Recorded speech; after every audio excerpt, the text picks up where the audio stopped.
The Ethiopian government and the Tigray People's Liberation Front have recently agreed to a permanent ceasefire, ending hostilities that have left hundreds of thousands dead. The ceasefire agreement took place in Pretoria, South Africa, hosted by members of the African Union. The agreement calls for the Ethiopian federal government to assume control over roadways and airports throughout the region and restore funding, aid, and relief to those affected by the civil war in the Tigray region. This sequencing and this timeline is important for the parties both to mature in their reflections on what they were fighting about. It is important for the parties in order to communicate back to their constituencies so they are aware of what are being discussed, so the agreement is properly anchored.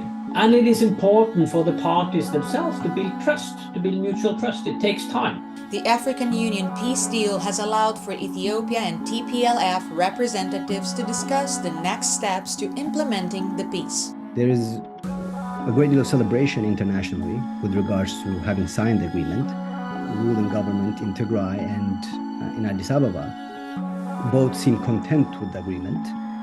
But in the midst of all of this, civilians are still suffering. For the civilians in Tigray, nothing has changed. It also does not prioritize humanitarian needs. The TPLF has agreed to disarm and demobilize its militant forces. However, many are concerned with the presence of Eritrean troops in Tigray and the potential for continued violence over the territory.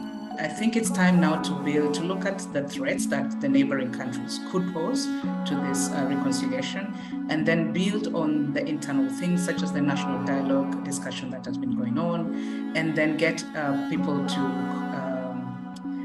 to talk. The fighters will disarm, but we've seen that in the region, fighters don't disarm happily.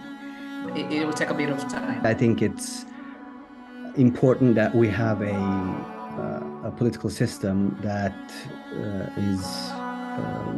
that accommodates different views, and wherein different Ethiopian political factions have a say in governance.